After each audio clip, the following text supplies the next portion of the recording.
Hello everyone, it's Phil Jones, and I am at the AWOL Vision / Valerion booth at CES 2026, and I'm here with Ethan. Yeah. And so what do you do? I'm the chief engineer of AWOL Vision and Valerion. Okay, and I will tell you, the products you guys have been bringing to market for both brands have been amazing. Thank you. So let's talk a little bit about some of the items you're showing. So the first thing, last year you guys introduced the Valerion, and we had the opportunity to review the Valerion Pro 2, but now you're starting to ship the Max. Can you talk a little bit about the difference between a Pro 2 and then the Max, and then we'll go into the flexibility after that. Yeah, VisionMaster Max have some upgrade compared to Pro 2. I think the first one is we added the lens shift feature, and the second one we also increased the black lever, and also we are focused on the VisionMaster Max as a home center projector model. While lifestyle projectors or ultra short throw projectors are really popular, people are looking for something with a more traditional throw, but they want a lot of capabilities. And the Max now, because you guys have an interchangeable lens, gives you so much more flexibility. Flexibility. And then you combine that with the black levels, which are class leading with great brightness and out-of-the-box color reproduction. You guys have a winner. We provide the flexible optical lens on the VisionMaster Max model. One of the major lenses is the anamorphic lens.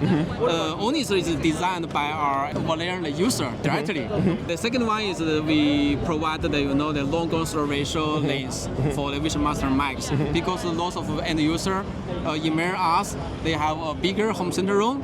The original aspect ratio is not enough, so we just listen the voice of the customer and develop and provide the additional lens. Yes. So you have two lenses, more like a standard throw, and then you have a long throw. Yes. Right. And then, like you had mentioned, that there's a anamorphic lens. Anamorphic lens we actually saw in the other room. Yes. Normally, that's found on high-end, very expensive traditional home cinema projectors. So the fact that it's available on the Max really shows the flexibility of that model. Yes, because we want to make sure the high premier performance on our VisionMaster Max model align with the anamorphic lens. We also develop the scope, the stretch, the feature in the menu.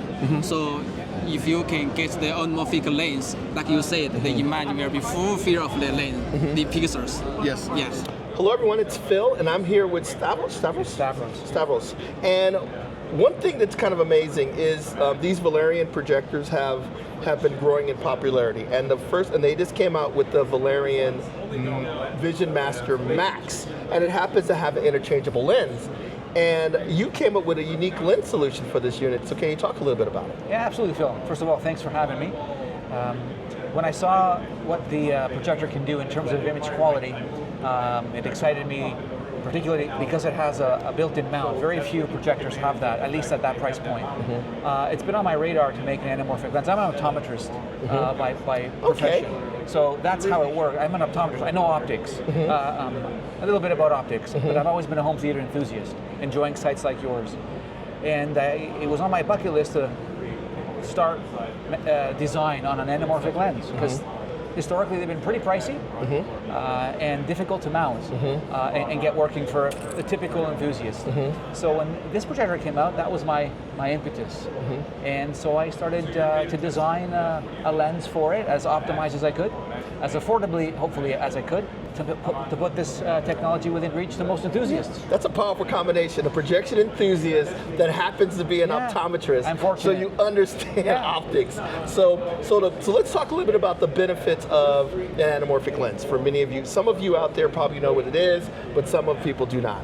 So the first thing, normally when you have movies are shot at 235 or widescreen, right? But most projectors, most TVs are 16 by 9. It's so what you end up with is black bars on the top and the bottom. When you do that, you're basically on a projector, you're giving up a large amount of resolution that's just being wasted in the black bars, and you're also giving up brightness, because instead of using all that brightness on screen, you're using it for the black for black bars. Which is lost, yeah. So, but an anamorphic lens, how does it work, and how does it combat that? Yeah, so what we do when you're showing a 235 or 239 aspect ratio film on a 69 imager, you're losing about 33%. So if you stretch that image to fill the whole chip, now you're using all the chip, all the resolution, all the light, which is probably the biggest advantage, is the lumen gain, about 30% lumen gain. It's like having 30% extra horsepower in your car with a chip. It's fantastic. You shoot it, the only trouble is you can't watch it, the geometry's off. Everybody looks super skinny. Correct. So you need optics to correct for that. And that's what an anamorphic lens does. It gives you back the proper aspect, 239 aspect. So everything looks geometrically correct, but now you've got all that light in a smaller area, so you gain 30% more lumens. You lose the black bar, so you've transformed the imager into a 239 imager. Oh, and for those guys who are out there, that's kind of how the cameras work that shoot the footage. The imager is actually squarer, and what the camera does is they use a lens that squeezes the wider information into a different aspect ratio, and then they put it on the film. And then when the film is projected back at the theater, they use another lens to stretch it back out. Correct. So that's where anamorphic actually came from, and how they started shooting those movies like Lawrence of Arabia in super wide aspect ratio. Right. So this is the same approach, but now for consumers. So you get like you said, 33% more brightness, 33% more resolution. And you just utilize the lens. And then in order to do it, the movie's not delivered that way. It's going to be, there's black bars on that movie when you get it on a Blu-ray or from Netflix or whatever, but the projector will do the stretching and the stretching, and then the lens will expand it out. Correct, yeah. Okay. Valerion has recently introduced modes for that, which is we're very grateful for. So you don't need an extra processor to do that for you. The projector will do that for you. Yeah, that's a big point, because a lot of times there's some really good processors out there, external video processors, but they can be quite expensive. Correct. So you need some sort of squeeze and stretch mode built into the projector itself, and the fact that Valerion and AWOL is adding that capability to the projector just shows how they're listening to the enthusiasts that are buying their models. And we're very grateful for that, yeah. Okay, and by the way, what happens if I want to, do I have to take the lens off to watch 16:9? How does that work? No, you don't. It's your choice. You can, but you don't have to. You can keep the lens in place. There's another mode that you hit, and it horizontally compresses the image to give you back the proper aspect. Yeah, so when you're watching a football game, you push a button, and you'll have black bars on the side. Correct. But then when you're watching a movie, you hit the button and it goes back to full screen. So really, really cool, one button touch. The lens is going to be an option. They have two lenses that they're supplying, and then you're working on this lens. They have a lens that allow you to mount it further back. Okay, they have the standard throw and the long throw. That's right. Oh, so they have two total that you can get. And then this will be the third. This will be, yeah. Okay, so where would I find out information about this particular? Right now on the website, it's specsman.ca. Specsman is my handle on the AVS forum, so that's where that came from. Okay. So information can be found there. Soon, hopefully, it'll be linked to the Valerion site, but right now it's at specsman.ca, and there's lots of information about the lens on that website. Okay, so dude, it's excellent talking to you, and really cool addition to that projector. Phil, thanks kindly. I've been incredibly impressed with the Pro, and I'm looking forward to reviewing the Max. Now, moving on from that, the original AWOL Vision, LTV, 3500s, 3000s, 2500s have been great performing projectors. We have given every single one of them an award. Okay. But they were getting a little old. So now you redesigned them. Yes. It's called the Aetherion. So let's talk a little bit about these models, because there's two of them, right? The Pro and the Max. Since 2022 March, we launched the first generation AWOL Vision LTV series, LTV 3500 Pro model. After 4 years, finally, we released, during the CES, we released the second generation AWOL Vision UST projector. We have two models. One is a Max one, the other is a Pro model one. This is not a simple upgrade, okay? This is a generation upgrade, okay? Since the DLP chipset platform and the optical design, and the hardware chipset, and even the software OS, okay, all is a generation upgrade, okay. We, especially for the optical design, we redesign the optical, not only decrease the throw ratio, we make sure the lens, the clarity in larger size, even 150 inch, 200 inch, make sure the four corners clarity is good. Okay. The second one is we also get so many feedback during the 4 years customer support. They are complain they have the light linkage. So we are the first UST projector provide zero light linkage lens. Okay. And because the lens performance is very important, we are the first one to make sure the patent the lens cover, motorized one. When you turn on the projector, the lens cover will be open. And when you power off it closes. Yeah, so you will protect your lens very carefully. Additionally, we also provide interesting. We will provide you additional the machine cover, like a little case to put on top. Yes, when you're in vacation, in a package. So this is what we are listening the voice from customer.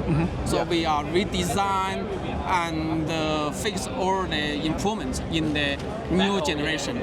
It's actually smaller, even though it's brighter with bigger optics. It's a smaller size, but with the same level brightness, 3,300 brightness, and but the black level, the picture quality, we migrate all the experience we did in Valerion. Yeah, so you can see the native contrast we can up to 6,000 to 1.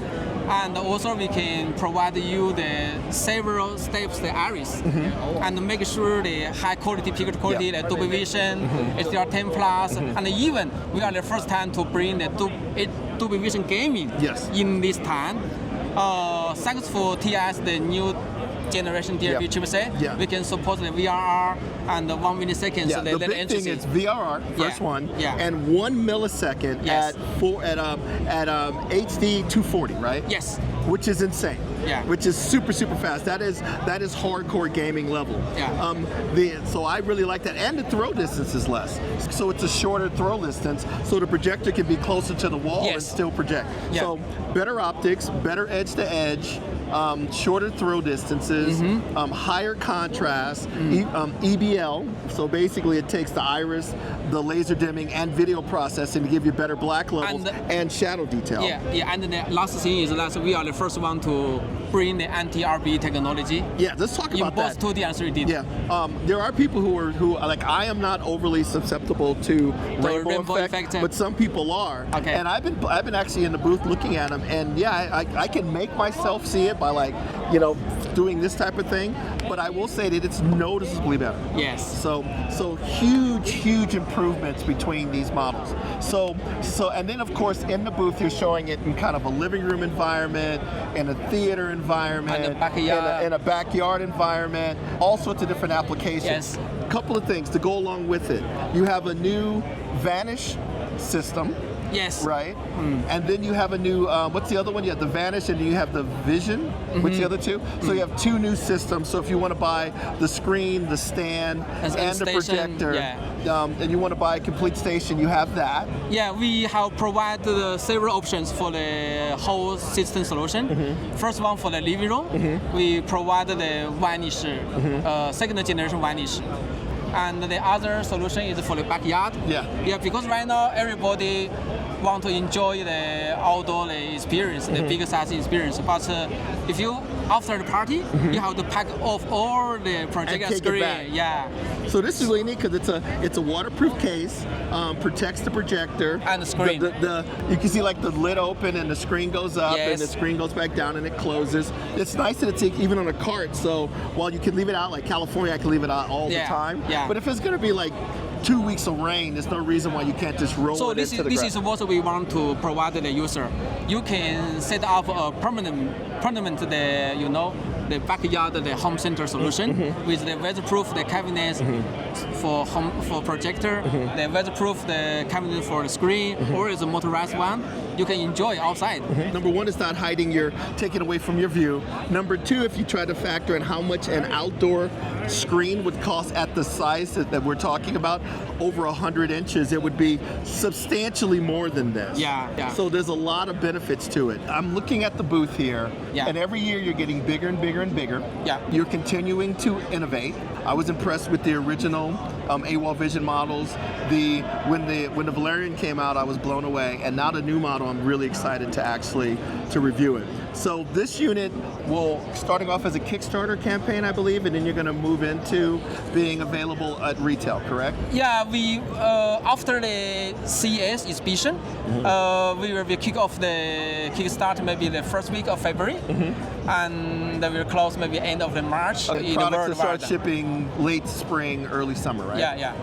Okay, excellent. So it was great meeting you and great seeing you again. I've seen you every year, and I'm excited to see what you're going to offer next year. Okay, thank you.